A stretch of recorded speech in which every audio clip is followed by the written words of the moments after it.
Então, no nome de Jesus, nós precisamos parar de tratar aquilo que é poderoso como se fosse algo muito simples. Porque nós somos uma geração que temos acesso à presença.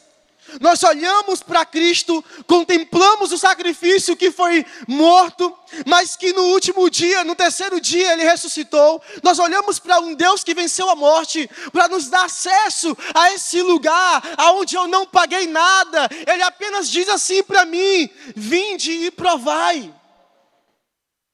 Ele apenas me faz um convite: provai e vede o quanto eu sou bom. E eu percebo que a nossa ação, mediante o desejo do coração de Deus, ainda é muito superficial. A nossa ação ainda é muito superficial. Nós precisamos provar da presença. Nós precisamos experimentar da presença. Nós precisamos ser desejosos pela presença. Nós precisamos arder de paixão pela presença. Nós precisamos deixar tudo, deixar o amigo de lado, deixar a menina que eu quero ficar depois do culto de lado e dizer: Senhor, os meus olhos, o meu corpo, tudo que eu tenho pertence a Ti. O problema é que sempre queremos algo em troca. Deixa eu te dizer uma coisa: se você veio a esse lugar pensando que Deus ia massagear o seu ego, eu quero te dizer uma coisa: você veio nesse lugar para Deus quebrar com o seu ego, para Deus deslacerar o seu ego, para Deus arrebentar com você. Pastor, eu sou um adolescente, Deus quer fazer agora. Deus tem pressa para mudar o cursor da sua vida. Deus tem pressa para alterar a rota. Deus tem pressa para fazer algo poderoso. Deus tem pressa. Deus tem pressa. Hoje você não veio atrás de resposta. Hoje você veio dar resposta. Hoje você não veio: Senhor, aponta o caminho, Senhor, aponta o destino. Não, Ele está dizendo assim: olha, eu fui pregado em um madeiro. Eu sofri. Eu me fiz homem. Eu paguei um alto preço. Jesus não deu desculpa para Deus. Apesar de Ele saber que no seu corpo Ele carregaria tudo isso, os nossos pecados, as nossas imperfeições. E Ele fala assim: olha, eu me preguei em um madeiro, eu me preguei em uma cruz, para que agora você pudesse ter acesso a mim. E sabe qual é o nosso problema? Nós damos tantas desculpas que nós não conseguimos olhar para a cruz de Cristo. Nós não conseguimos entender o sacrifício que Jesus fez. Nós não conseguimos valorizar, porque nós damos desculpa demais, porque queremos sempre fazer as nossas próprias vontades. Eu acredito que chegou um tempo onde Deus Ele deposita uma responsabilidade especial, um encargo profético para esse tempo, aonde agora eu vou ser sal e luz para a minha geração, aonde agora eu vou ser responsável no meu lugar de intimidade. Por isso, essa palavra ficou martelando no meu coração: não seja comum. Sabe o que é ser uma pessoa comum? Uma pessoa comum é fazer o que todo mundo faz. Uma pessoa comum dentro da igreja, ela sendo cristã, ela vai fazer o que todo mundo faz. Ela vai seguir o protocolo, ela vai participar da célula, ela vai fazer os cursos da nossa igreja, ela pode até dizimar, mas ela continua sendo uma pessoa que somente tem Deus, mas não experimenta daquilo que Deus tem para ela, porque ela não tem desejo de acessar esse lugar de intimidade. Uma pessoa comum, ela se acostumou com esse lugar cômodo, porque ela não quer responsabilidade e nem se desafia a romper naquilo que Deus tem para a sua vida. Uma pessoa comum está tudo bem. Uma pessoa comum participa do acampamento, mas sai daquele lugar a mesma pessoa. Uma pessoa comum não vê poder no sobrenatural. Uma pessoa comum, ela não olha para os desafios e diz: eu vou vencer porque Cristo venceu. E a Bíblia fala que não há tentação que eu não consiga suportar. E a Bíblia fala que o diabo, ele pode até me tentar, mas Deus vai me aprovar porque eu estou caminhando nesse caminho de obediência. Até quando nós vamos dar desculpa? Até quando? Nós negligenciamos a presença por pouca coisa. Nós negligenciamos a presença por pouca coisa.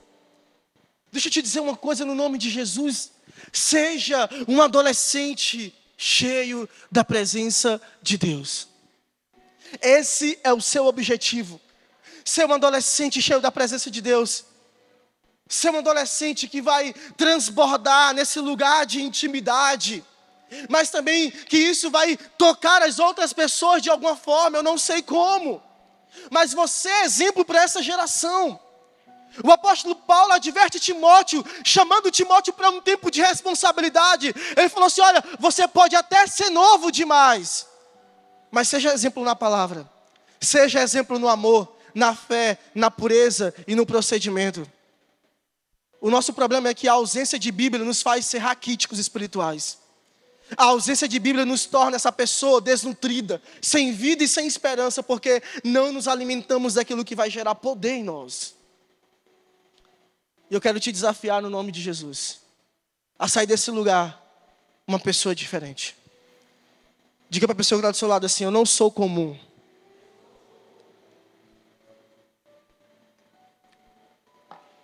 Nós não vamos ser comuns. Quem pode dizer amém?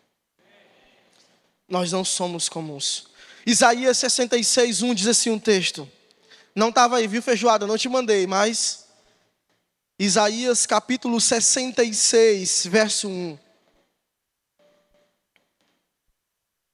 Assim diz o Senhor: o céu é o meu trono e a terra é o suporte de meus pés. Acaso construiriam para mim um templo assim tão bom? Que lugar de descanso me poderiam fazer? E eu quero fazer essa pergunta para você: qual é o lugar de descanso de Deus aqui na terra? Porque Ele está nos céus, mas a Bíblia fala também que Ele está tocando a terra, Ele está nesse lugar. E esse lugar de descanso sou eu e você. Será se Deus pode repousar nos nossos corações? Será se Deus pode repousar na nossa vida? Deus quer repousar. Deus quer encontrar descanso. E aí sim você vai começar a revelar o coração de Deus, vivendo em santidade, andando de acordo com a vontade de Deus, vivendo a promessa de Deus para a sua vida nesse tempo. Eu sei que quando você sai desse ambiente, parece que não existe mais nada profético, sim ou não? Quando você chega na sua casa, as coisas parecem que não mudam, e está tudo bem, porque lá não vai mudar, você vai mudar. E quando você começa a mudar, as coisas começam a cooperar também. Talvez é difícil suportar as adversidades, os gritos dos nossos pais no pé dos nossos ouvidos, mas eu quero te dizer uma coisa: glória a Deus que você tem um pai para gritar no pé do seu ouvido. Glória a Deus que você tem uma mãe para encher o teu saco, para que você comece a se alinhar, porque não é do seu jeito. A nossa geração tem dificuldade de obedecer a Deus porque não tem pais presentes em casa. A nossa geração tem dificuldade de obedecer a Deus porque não consegue obedecer aos seus pais em casa. Como pode? Se você não consegue obedecer, quem você está vendo? Imagine Deus que você não vê. Ele é a imagem do Deus invisível. Ele é real, eu posso tocar. Os meus olhos profeticamente podem contemplar, mas você precisa morrer para as suas próprias vontades. Deus nos chama para um tempo de pureza, para um tempo de intimidade, para um tempo mais profundo, onde Ele vai quebrar com as nossas vidas. Onde Ele vai quebrar com tudo aquilo que me impede de dar um passo a mais para contemplar a glória de Deus. Não é retroceder, é avançar. Nós precisamos avançar nesse tempo em nome de Jesus. Deus está tocando a terra. E eu quero te fazer essa pergunta mais uma vez: será se Ele pode encontrar um lugar para descansar hoje? O Duarte está aqui comigo, tem mais alguém aqui? Será se Ele pode encontrar um lugar para descansar hoje? Diga eu. Será se Ele pode encontrar um lugar para descansar hoje? Ele quer descansar. Deus, Ele quer alterar com o nosso estilo de vida, com a nossa vida. Deus, Ele quer bagunçar com algumas coisas. E eu tenho certeza que você é essa bomba nas mãos de Deus para revolucionar a sua casa, para mudar primeiro aqui dentro, para ser exemplo. O Senhor está tocando os nossos corações de uma forma especial hoje, porque eu sei que Ele tem uma porção para esse acampamento. E que essa porção ela possa continuar, e que essa porção ela possa nos impulsionar, que ela possa ser o trampolim para experimentarmos ainda algo mais poderoso da parte de Deus. Eu quero mais da presença, e eu tenho certeza que você também quer mais da presença. Saia do lugar comum. Saia do lugar comum. Ah, pastor, eu quero viver coisas extraordinárias na presença de Deus. Então saia do lugar comum. Saia do lugar comum. Porque todo atleta, independente do seu esporte, se ele quer vencer, ele precisa abrir mão de algumas coisas. Na verdade, de muita coisa. Ele precisa abrir mão daquilo que é prazer para a sua alma, para agora focar no seu objetivo, que é ser um campeão. Tem muita gente que quer ser campeão, mas não quer renunciar. Tem muita gente que quer alcançar o ápice da presença, o nível espiritual, talvez assim, mais significante aqui na terra, mas não abre mão da presença. Deixa eu te dizer uma coisa, meu amigo. O quanto de tempo você passa com Deus na sua casa, no seu dia a dia, porque esse lugar secreto ele não está condicionado ao meu quarto apenas. Esse lugar secreto sou eu, e aonde eu estou, eu carrego a presença. E é nesse lugar que eu consigo agora revelar o quão grande meu Deus é. É em todos os lugares. É em todos os lugares. Deus, Ele nos alerta para esse tempo em nome de Jesus. Para esse tempo onde eu não vou ser comum, aonde eu vou ser seletivo, aonde eu vou me alimentar daquilo que vai de fato me satisfazer. Não a minha alma, mas o meu espírito, para que eu permaneça olhando para Jesus. E no último culto a gente conversou sobre santidade. A nossa geração ela vive de uma maneira conformada com o seu estilo de vida. Quantos já observaram isso de verdade? Eu tô acostumado, é muito comum. Tá tudo bem. O meu objetivo agora é crescer, e depois que eu crescer, eu vou ter um emprego legal, e daqui a pouco eu vou me formar em um curso incrível, onde eu vou ganhar dinheiro. Não é nem por propósito, o propósito é o seu propósito, não de Deus. Agora eu vou fazer tantas outras coisas, vou ter filhos. 18 anos, 18 anos eu vou encontrar o meu varão, a minha varoa. E nada disso é errado. Mas esquecemos daquilo que o Senhor, Ele quer fazer, que é muito maior do que os propósitos que eu estabeleci. É muito comum. É muito comum. Sabe o que é loucura? É você escandalizar o seu amigo na sua escola, a sua família em casa, quando ele vê alguma atitude sua que é a mesma atitude de Jesus. É ele pegar você orando em línguas no banheiro, e ele vai dizer assim, cara, você está doido?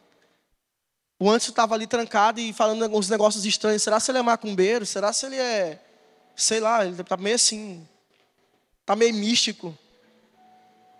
Isso é loucura, é quando você estiver na sua escola e alguém precisar de uma oração, você se levanta e fala assim, deixa eu orar por você. Isso é loucura para o mundo, isso não é ser comum. É quando as pessoas olharem para você e falar assim, cara, eu estou olhando para, sei lá, para você, para o Caio, e fala assim, bicho, eu vejo Jesus no Caio. Caio, ora por mim, cara. Eu vejo Jesus no João Pedro, ora por mim, João Pedro. Eu sei que você carrega algo que pode complementar, na verdade, que pode mudar completamente a minha vida. Você carrega a presença de Deus. Os nossos jovens adolescentes da nossa geração, eles se comportam de Deus de uma forma muito comum. Sabe por quê? Porque nós nos acomodamos em comer as mesmas coisas. Deus tem mais. E a falta de fome por Deus é o motivo de sermos tão superficiais na caminhada com Ele. Porque nos alimentamos dos bons testemunhos. Nos alimentamos de um Deus que pode fazer tudo. Mas não nos alimentamos de um Deus que pede para renunciarmos tudo por amor a Ele. E aí queremos viver o extraordinário. O que é renúncia? Nós não sabemos o que é renúncia. Nós estamos nesse lugar porque o nosso Deus é bom, sim ou não? Porque Ele morreu numa cruz por mim, sim ou não? Sim. Porque eu vou prosperar, sim ou não? Mas esquecemos o outro lado. Que Ele nos chama e Ele pede para abandonarmos a nossa vida. Que Ele nos chama e pede para deixarmos pai e mãe. Que Ele nos chama para vivermos um evangelho diferente. Gente, não vai embora de casa não, viu? Tá bom? Fica tranquilo. Todo adolescente tem essa crise de querer ir embora de casa. Sim ou não? O meu de 6 anos, fez 6 agora. Ele fala assim, tu não quer filho não, mãe? Eu vou embora. Tu não quer filho não? Desse tamanho, 6 anos, bom de pé. Quer ir embora. Deixa Deus confrontar as nossas vidas. Quando Deus nos confronta, e quando Deus usa alguém, mesmo a gente achando que é do diabo, o que vai revelar a minha maturidade é como eu me comporto nessa situação. Será que eu vou ser um homem de Deus? Será se eu vou ser um adolescente de Deus ou será se eu vou ceder para que agora eu possa viver tudo aquilo que a minha alma quer que eu viva? Ou será se eu vou permanecer olhando para o Senhor, entendendo que eu vou passar por essa adversidade? Deus quer nos tirar desse lugar de vítima, desse lugar onde eu me sinto o filho excluído no meio dos irmãos. Deixa eu te dizer uma coisa, você senta na mesa com Jesus, você come do mesmo pão.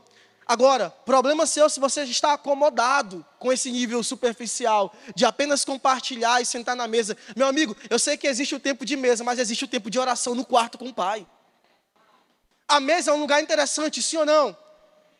Mas qual é o melhor lugar da casa? Quarto, irmão. Eu não sei para você, para mim é quarto. O melhor lugar, quarto.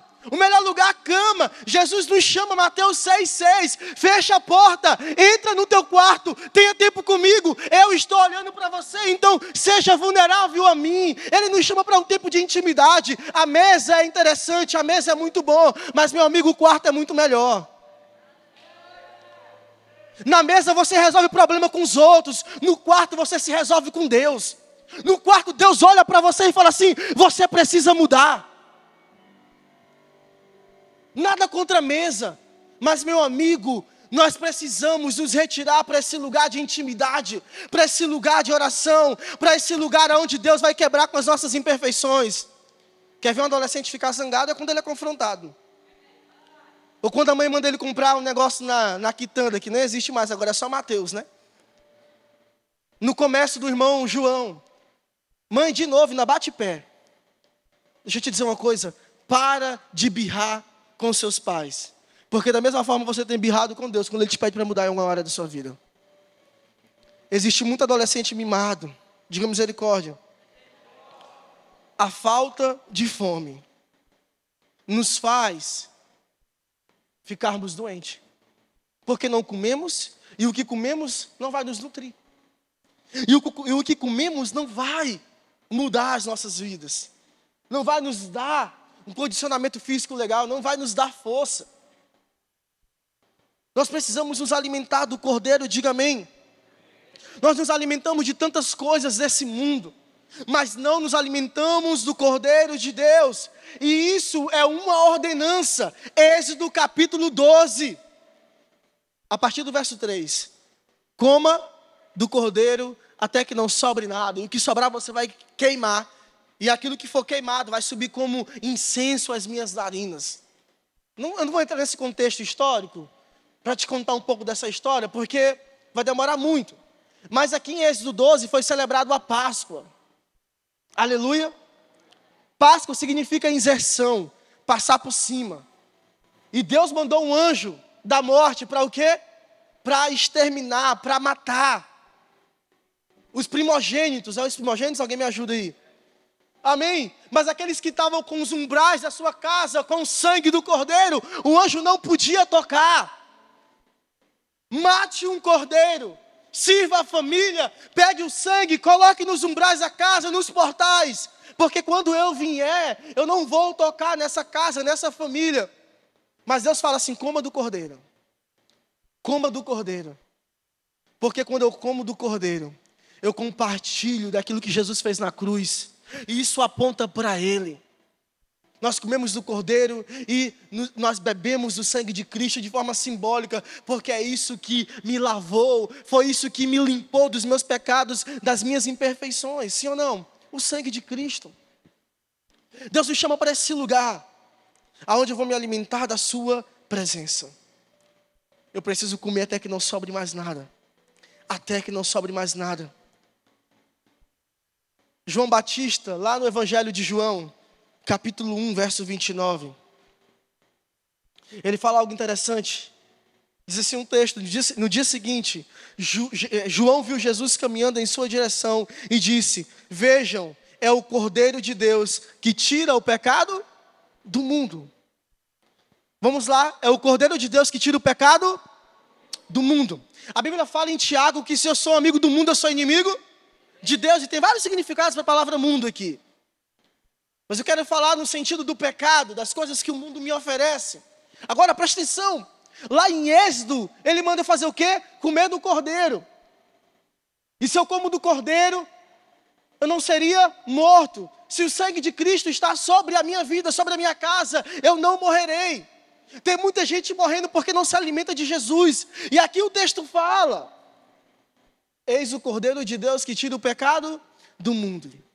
Quer viver uma vida sem pecado? Se alimente de Cristo todos os dias. Porque esse Cordeiro que morreu na antiga aliança aponta para aquele que seria morto na nova aliança, e esse é Jesus. Tudo no Antigo Testamento aponta para o Novo Testamento. Jesus, ele foi imolado. Ele foi o Cordeiro que morreu por mim e por você, para que eu e você nos alimentássemos dele todos os dias. Quem pode dizer amém? Um adolescente santo é um adolescente que se alimenta do Cordeiro. Um adolescente que venceu a pornografia é um adolescente que se alimenta do Cordeiro. Um adolescente que vive uma vida extraordinária e que não é comum é um adolescente que se alimenta do Cordeiro de Deus. Qual é a melhor comida que tem na sua casa? É o básico, sim ou não? Pastor, eu não gosto de feijão. Mas você come arroz, você come frango, você come carne. Você não come pizza no almoço. Ou tem alguém em comum assim, que é tão diferente dos outros? Tu, Igor? Não, Igor não. Come só à vontade. Então nós precisamos entender que o que vai nos alimentar é a presença de Deus, é o básico, é o simples. Jejum, oração e palavra. João Batista anunciou, João Batista preparou o caminho. Nós perdemos o apetite. Alguém que perde o apetite está doente. Uma igreja sem fome por Deus é uma igreja doente. Quando você vê alguém que não tem fome pelo Evangelho, alguém que não tem fome em orar, quando você vê o seu amigo nunca dizer que está com vontade de orar, tem alguma coisa de errado. Por quê? Porque o comum é: moço, eu estou com vontade de orar ou vontade de ir para casa, de me trancar no quarto e falar com o Espírito Santo, sim ou não? Você já viu alguém assim? Hoje, mas deu vontade agora de dar uma chapadinha no Espírito Santo, deu vontade de chorar. Meu amigo, Cristo precisa mover o seu coração com fome por Ele. Se você nunca sentiu isso, peça isso para Deus agora em nome de Jesus. Senhor, libera essa fome no coração dos teus filhos nessa tarde em nome de Jesus. E aí você vai estar lá, Samuel, perto do seu amigo e vai falar assim: ah, cara, eu quero ir para casa, porque eu quero chapar, eu quero entrar na presença de Deus, eu quero cair no chão e chorar, eu quero sair daquele lugar destruído. Sabe por que a gente sai tão constrangido da presença? Porque nós somos pessoas imperfeitas, que agora estamos contemplando aquele que é perfeito, e nós sentimos vergonha de nós mesmos, porque Ele é tão bom, que nós não somos dignos de olhar para Ele. Faz sentido? A gente fala assim: meu Deus, eu sou tão imperfeito, me deu vontade de, me deu vontade de fazer besteira em casa, mas eu estou aqui diante do Senhor que é tão bom. E a gente começa a mudar em algumas coisas, porque nós olhamos para Cristo e Ele é o modelo, Ele é o fundamento, Ele é o exemplo. Ah, pastor, eu caminho na igreja, eu ando com o meu líder, eu olho para ele, mas eu não tenho tempo com Deus. Desculpa te dizer, mas você nunca vai mudar. Agora, se você olhar para Cristo, seguir o seu líder, ver Jesus como exemplo e o seu líder também como modelo, você vai crescer. Sabe por quê? Porque nada anula o meu discipulado singular com Deus. Nada anula o meu discipulado com Cristo. Nada anula a minha vida de devoção. Você foi chamado para viver uma vida de devoção. Quem pode dizer amém? Amós nos adverte sobre isso. Amós capítulo 8, verso 11. Está chegando o tempo, diz o Senhor soberano, em que enviarei fome sobre a terra, não fome de pão e nem sede de água, mas de ouvir a palavra do Senhor. Posso ouvir um amém? As pessoas andarão sem rumo, de mar em mar e de um extremo ao outro, em busca da palavra do Senhor, mas não encontrarão. Naquele dia, moças belas e rapazes fortes desmaiarão de sede. Que Deus nos batize com fome pela sua presença em nome de Jesus. Que Deus nos batize com fome pela sua presença. Sabe por quê? Que Deus está divertindo o povo de Israel falando sobre fome? Porque eles estavam oprimindo os pobres. Agora imagine eu e você, sem a presença, sem o pão que nos alimenta, sem Jesus. Nós morreríamos de fome. E a fome que Deus está derramando sobre nós é uma fome pela sua presença. Mas a boa notícia é que eu encontrarei um lugar onde eu vou buscar pão. Eu encontrarei pão nesse lugar que eu estou buscando pão. Nós temos um Pai, nós temos um Deus, e Ele fala: como pode um filho pedir pão e eu lhe dar pedra? Como pode um filho me pedir comida e eu dar qualquer outra porcaria, menos a comida que vai nutrir o meu corpo? Em Jesus, você encontra o caminho para mudar a sua vida. Eu sei que você quer mais de Deus. Eu posso escutar um amém? Mas nós precisamos nos mover nesse tempo em nome de Jesus.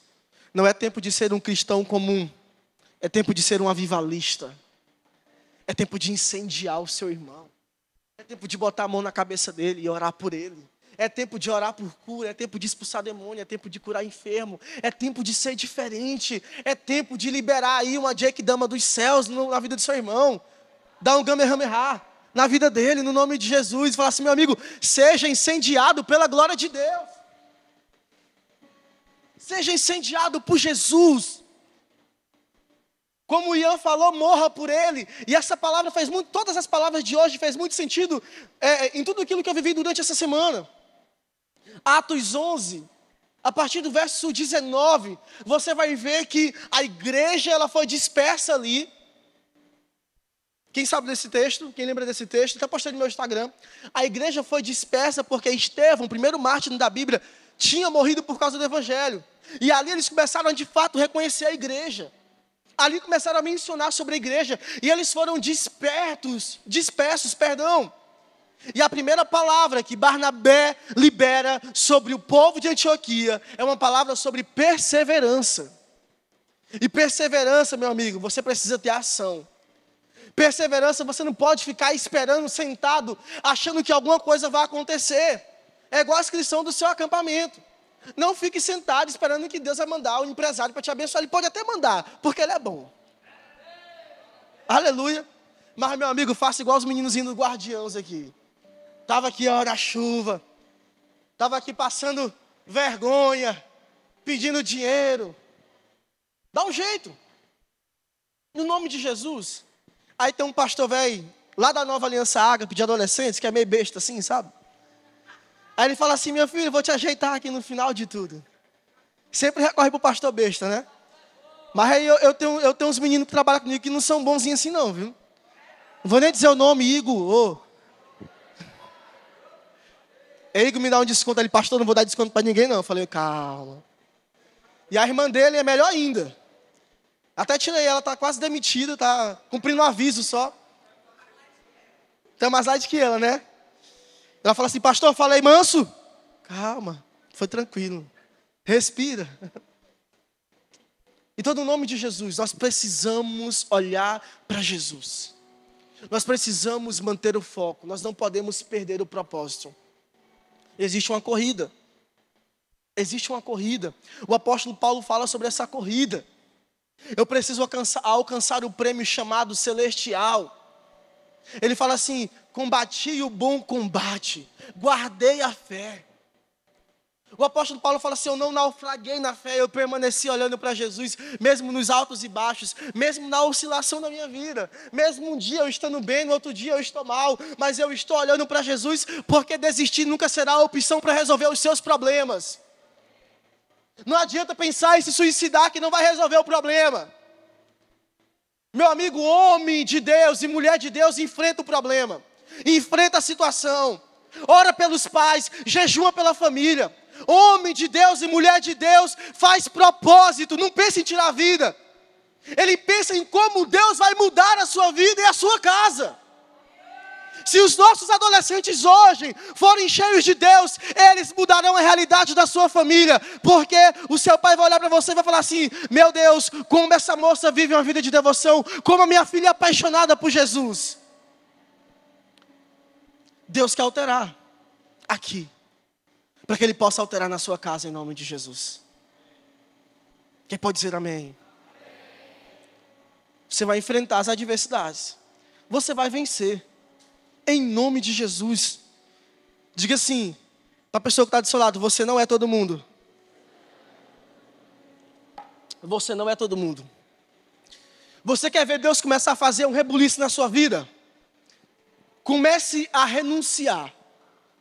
Ah, meu amigo, quando você começa a renunciar, Deus começa a mover céus e terra. Sim ou não? Quando você começa a fazer voto, Deus começa a mover céus e terra. O problema é que ser comum é tão comum que a gente não faz essas coisas. A gente não está preocupado com a glória. A gente não está preocupado com o que Deus vai fazer. Por quê? Porque a gente sempre tenta uma solução humana para aquilo que é poderoso, para aquilo que vai de fato mudar algumas coisas na minha vida. Na verdade, algumas coisas não vai mudar tudo. Tudo. Deus vai mudar. Deus vai mudar. Nós precisamos aprender a renunciar. E renunciar requer sacrifício. Renunciar, você precisa abrir mão. Está tudo bem se nós queremos ser comum, se você quer ser comum. Mas, meu amigo, eu não quero ser comum. Estevão não era comum. Estevão foi questionar, Estevão foi explanar o que tinha acontecido. E ele fala algo que ali sentenciou a sua morte. Ele fala assim, olha, Deus não habita em templos feitos por mãos humanas. Deus não habita em templos feitos por mãos humanas. Deus não está preocupado com o grande templo. Deus está preocupado com vidas, com corações, com pessoas. Nós estamos em um mundo tão cruel. Recentemente, um adolescente de 15 anos, ele foi assassinado, sem culpa de nada, até a nossa ciência. Mas que mundo brutal nós estamos, de um povo obstinado, sem Deus, caminhando em cima dos seus próprios desejos. E aí nós sentimos quando perdemos alguém, mas quando passa, quando esquecemos, começamos a caminhar do mesmo jeito que caminhávamos antes. Sabe por quê? Porque Deus moveu os seus sentimentos. Mas Ele não quer mover os seus sentimentos. Ele quer mudar a sua vida. Deus, Ele tem pressa. Deus, Ele tem pressa. Deus tem pressa. Quem pode dizer amém? Deus tem pressa. É tempo de formar avivalistas em nome de Jesus. É tempo de ser um avivalista. É tempo de abrirmos mãos às coisas simples para vivermos algo extraordinário.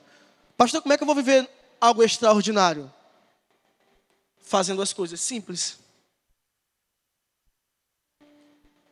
Vivendo o comum. Pastor, mas é meio sem lógica. Você fala para não ser comum e fala para viver as coisas comuns. Por que quando foram buscar Jesus, para prender Jesus, para crucificar Jesus, não reconheceram ele dentre os discípulos? Porque ninguém sabia quem era discípulo e quem era mestre, meu amigo. Todo mundo tinha a mesma intensidade, a mesma fome. Agora, quando é que Deus vai fazer algo extraordinário na vida de alguém? Quando ele está vivendo o comum. Uma leitura talvez muito simples na sua casa, mas que Deus, Ele desce dos céus. Ele faz algo extraordinário e você tem uma revelação de quem Ele é. Esse comum não é de se amoldar ao sistema do mundo. De não compartilhar, de não compactuar com as mesmas porcarias que o mundo nos oferece. Você vai ser alguém apaixonado, extravagante, exagerado. Você vai ser intencional, mas você vai viver uma vida de intimidade simples, que vai provocar o extraordinário de Deus. Amém? Não existe revelação sem palavra. E para você ler a palavra, você vai ler como todo mundo lê, sim ou não? Fazer o seu plano de leitura, tirar um tempo com Deus, e Deus vai te entregar uma palavra. O Senhor, Ele quer chacoalhar, o Senhor quer bagunçar. Se desafie nesse tempo a viver o que você não viveu. Ah, pastor, mas eu acho que eu já vivi tudo. Eu tenho 10 anos de aliança, 10 anos só tem a Ana Luísa e a Camila. Oh. Não vou nem falar a idade. Mas, meu amigo, ainda tem mais. Não se resume ao ministério aqui na terra, mas sim ao mistério que está nos céus. A glória que ainda não nos foi revelada. Porque existe uma glória uma glória que não se dissipa, uma glória que não se acaba, uma glória que permanece. E essa glória é o Senhor Jesus. É Ele vindo sobre nós, é Ele buscando a sua igreja, é Maranata, é o desejo pela sua volta, é aguardarmos ansiosamente pelo retorno de Jesus. Seja profundo hoje, seja intencional hoje, Deus vai mudar a sua vida amanhã. Porque é um processo, gradativamente Ele vai alterando. Hoje é um dia de dar resposta. Eu poderia pregar horas para você sobre isso. Eu nem preparei mensagem hoje. Nós precisamos amar a presença. Esse é o meu e o seu desafio. Amém? Fale para o seu amigo, me ajuda a amar Jesus. Fala para ele. Você precisa de um amigo, cara. Amigos de Deus. Amém? Amigos que vão te impulsionar. Não é aquele amigo velho, quase desviado, que você fala assim, hoje eu pensei em dar uma pecadinha. Ele fala assim, bora junto. Não, meu amigo. Pode descartar esse seu amigo aí, viu? No nome de Jesus. Fala assim, meu amigo, para ser meu amigo, precisa ser amigo do meu amigo. Quem é esse homem? Jesus. Amém? Para ser meu amigo, para ser confidente, precisa ser amigo de Jesus. Nós precisamos ser amigos de Jesus. Aleluia. Fique de pé no seu lugar em nome de Jesus.